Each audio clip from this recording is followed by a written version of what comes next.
नमस्कार प्यारे बच्चों। आज के सेगमेंट में हम डिफरेंशिएबिलिटी में सीखेंगे how to find the derivative of inverse trigonometric function. मैंने आपसे इनवर्स ट्रिग्नोमेट्रिक फंक्शन के फॉर्मूलेज भी याद करवाए थे और आपको पिछले वीडियो में ये बताया था कि जो आपको फॉर्मूलाज दिए हैं इनवर्स ट्रिग्नोमेट्रिक फंक्शन के वो आपने लर्न करने हैं। वो अगर आपको लर्न हो गए हैं तो बहुत ही आसान है इसकी डिफ्रेंशिएशन। तो आइए स्टार्ट करते हैं प्रॉब्लम से। आपके पास हमने क्वेश्चन नंबर 8 तक सॉल्व कर दिया था। क्वेश्चन नंबर 9 से आगे इनवर्स ट्रिग्नोमेट्रिक फंक्शन के क्वेश्चन है। साथ ही मैंने आपको कहा था आप जो है इनवर्स ट्रिग्नोमेट्रिक जो फंक्शन में हमने how to convert the complex form of inverse trigonometric function को सिंपलेस्ट कैसे किया जाता है उन प्रॉब्लम्स को भी देखे। आई होप कि आपने उनको देखा होगा, समझा होगा। इससे आपके डबल फायदे हैं क्योंकि वहाँ से 4 मार्क्स का क्वेश्चन भी आता है, साथ में ये भी समझ आ जाएगा। अब देखिए क्वेश्चन नंबर 9 to 13। अब आपके पास क्वेश्चन किस तरह के हैं, जैसे कि चलो क्वेश्चन नंबर 12 से स्टार्ट करते हैं। आपको उसमें हमने क्वेश्चन नंबर 12 उठाया 12वां 5.3 एक्सरसाइज का। क्या है given function if y is equal to sine inverse 1 minus X square upon 1 plus X square. ये फंक्शन है आपके पास, ठीक है। अब छोड़िए फिलहाल आपसे पूछा क्या है, ऐसे तो हम क्या समझ रहे हैं, डेरिवेटिव समझ रहे हैं कि भाई इसका हम डेरिवेटिव कैसे निकालेंगे। अभी फिलहाल भूल जाइए कि आपको इसका डेरिवेटिव निकालना है। ये सोचो कि आपने इसको पहले सिंपल करना है। तो कैसे सिंपल करेंगे आप जो है 1 प्लस एक्स स्क्वायर इसमें दिया है, देखो थोड़ा सा हिंट हमारे पास है। अगर आपने फॉर्मूला ट्रिग्नोमेट्री के याद किया तब तो और ज़्यादा बेटर है। हम x की जगह क्या पुट कर देंगे, टेंजेंट थीटा। तो आपका जो गिवन फंक्शन है उसको आप एज इट इज़ पहले लिखेंगे, फिर जहाँ पे x है वहाँ पे क्या पुट कर देंगे, टेंजेंट थीटा। साथ में आपको पता है थीटा जब वन साइड हो जाएगा टेंजेंट का टेंजेंट इनवर्स हो जाएगा, तो थीटा की वैल्यू हो जाएगी टेंजेंट इनवर्स x। फिर जब आपने जहाँ जहाँ पे x है वहाँ पे भर दिया टेंजेंट थीटा, तो बन गया 1 minus tangent square theta upon 1 plus tangent square theta. ये आपको फिर लर्न होना चाहिए कि ये चीज़ किसके बराबर होती है, कॉस 2a कॉस 2 थीटा चाहे cos 2x। Double angle formula हमने बहुत सारे पढ़े हैं, तो यही भी आपके पास डबल एंगल फार्मूला है किसका, कॉस 2 थीटा का। टेंजेंट में कॉस 2 थीटा का फार्मूला ये होता है 1 minus tangent square theta 1 plus tangent square theta. Learn होना चाहिए।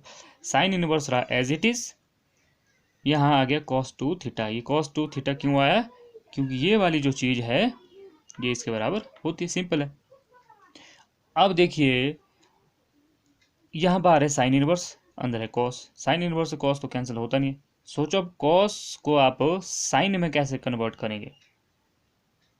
आपको लर्न होगा, क्वाड्रेंट में आपने पढ़ा भी है, तो फर्स्ट क्वाड्रेंट सेकंड क्वाड्रेंट में एंगल के बारे में, कौन से एंगल पर कॉस जो है कन्वर्ट साइन में हो जाता है, ठीक है जी। और साथ में ये भी ध्यान रखना होता है क्योंकि कॉस पॉजिटिव भी रहना चाहिए और कॉस का क्या बनना चाहिए, साइन भी, बिल्कुल। Sine inverse as it is, यहाँ लिख दिया हमने साइन। अब देखिए क्या किया, 90 माइनस थीटा, मतलब 90 पे जो है कॉस किस में कन्वर्ट हो जाता है, साइन में। और साइन जो है 90 पे किस में कन्वर्ट हो जाता है, कॉस पे। तो हमने क्या कर दिया, कॉस 2 थीटा को साइन 90 माइनस थीटा की जगह कितना है 2 थीटा, तो साइन 90 माइनस 2 थीटा किसके बराबर हो जाए, वापिस कॉस 2 थीटा के बराबर। साइन इनवर्स से साइन क्या हो गया, कैंसल। आपके पास बच गया π/2 माइनस 2 थीटा। बहुत ही आसान। जो आपकी कॉम्प्लेक्स फॉर्म थी वो आपने सिंपल करने के बाद क्या बन गया, y इक्वल टू π/2 माइनस 2 थीटा। थीटा की वैल्यू वापस भरिए, ऊपर से क्या थी, टेंजेंट इनवर्स एक्स, तो बन गया π/2 माइनस 2 टेंजेंट इनवर्स एक्स, ठीक है जी, सिंपल। अब डिफ्रेंशिएशन स्टार्ट हुई सही मायने में। अभी तक कोई डिफ्रेंशिएशन नहीं थी, इसलिए डिफ्रेंशिएबिलिटी को ऐसे माइंड में नहीं रखना है बर्डन डाल के कि भाई डिफ्रेंशिएबिलिटी डिफ्रेंशिएशन बड़ी टफ है, बहुत ही आसान है। बल्कि डिफ्रेंशिएशन तो अब स्टार्ट हो रही है, अभी तक कोई डिफ्रेंशिएशन नहीं थी। अब बन गया π/2 माइनस 2 टेंजेंट इनवर्स एक्स। अब आप क्या लिखेंगे, differentiation with respect to x. π/2 constant है और कांस्टेंट की डिफ्रेंशिएशन क्या होती है, जीरो, सिंपल। और टेंजेंट इनवर्स एक्स की डिफरेंशिएशन आपको याद होगी कितनी होती है, 1/1 प्लस एक्स स्क्वेयर।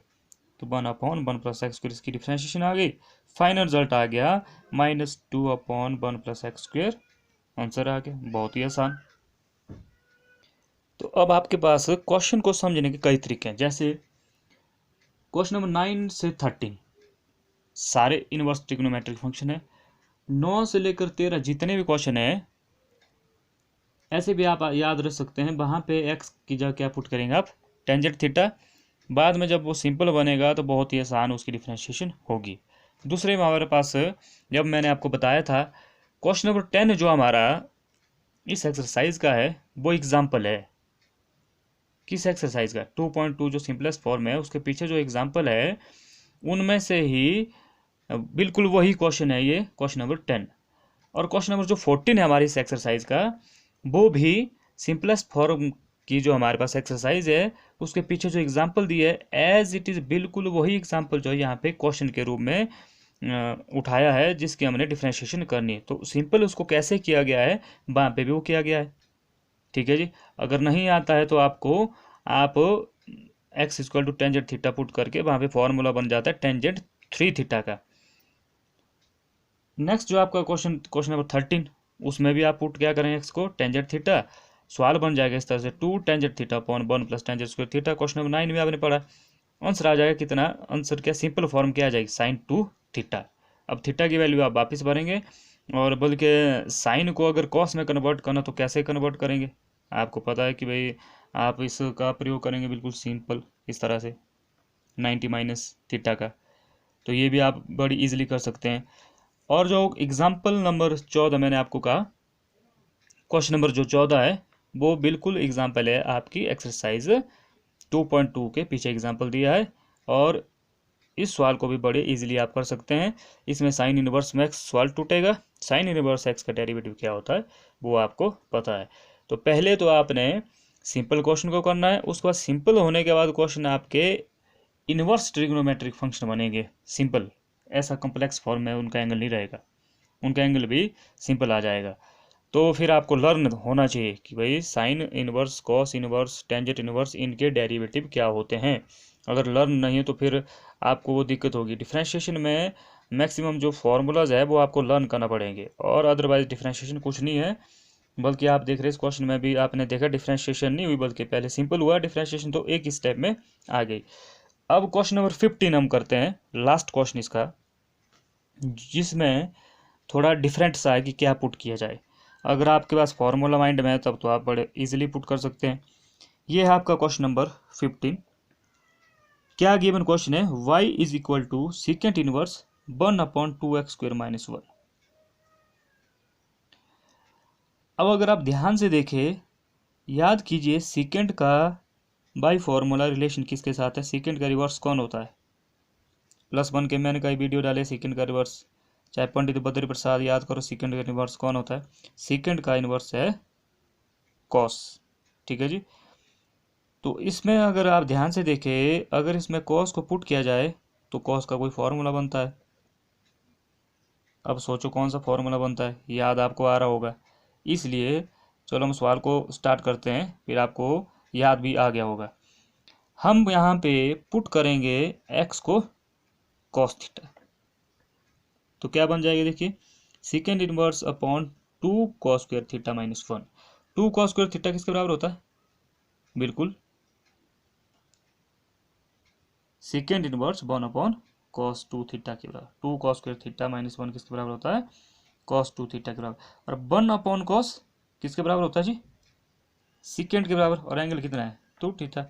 सीकेंड इनवर्स से सीकेंड कैंसिल, कितना बचा आपके पास 2 थीटा। और थीटा की वैल्यू कितनी है cos इनवर्स x। सवाल क्या बन गया, तो आपके पास कितना आ गया, y is equal to 2 cos inverse x। अब देखिए 2 cos इनवर्स x, अब सोचो क्या इसकी डिफरेंशिएशन आप कर सकते हैं, बहुत ही आसान है, d/dx 2 as it is. cos inverse x की डिफरेंशिएशन क्या होती है, -1/√1 - x²। तो यहाँ आ गया -1/√1 - x²। तो फाइनल आंसर हो गया -2/√1 - x²। बहुत ही आसान।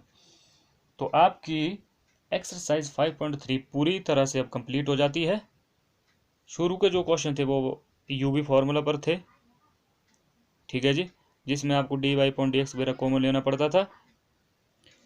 dy/dx टर्म को आप कॉमन लेके डिफ्रेंशिएशन करने के बाद और सारी चीज़ आप लेफ्ट में ले जाते थे। बहुत ही इजी डिफ्रेंशिएशन थी वो।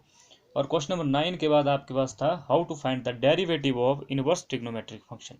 इनवर्स ट्रिग्नोमेट्रिक फंक्शन में डेरिवेटिव उनके आपको लर्न होने चाहिए पहले। उसके बाद आपने देखा जो साइन हो चाहे कॉस हो, जितने भी इनवर्स फंक्शन थे उनके जो एंगल थे वो थोड़े कॉम्प्लेक्स फॉर्म में थे, है ना जी। और अलजेब्रिक एक्सप्रेशंस उनको आपने पहले कन्वर्ट किया ट्रिग्नोमेट्रिक फंक्शन में, और ट्रिग्नोमेट्रिक फंक्शन से आपका इनवर्स ट्रिग्नोमेट्रिक फंक्शन कैंसिल हुआ। बाद में फिर से सवाल जो आपका simple inverse trigonometric function with simple angle में कन्वर्ट हो गया। उसके बाद आपने क्या स्टार्ट कर दी, डिफरेंशिएशन। तो बहुत ही ईजी है ये, तो इसको आप अच्छे से कर ले। और जो क्वेश्चन आपसे नहीं होंगे वो आप व्हाट्सएप पे सेंड कर सकते हैं, और अपनी नोटबुक पे इसको नोट डाउन करके आपने मुझसे चेक भी करवाना है। Thank you.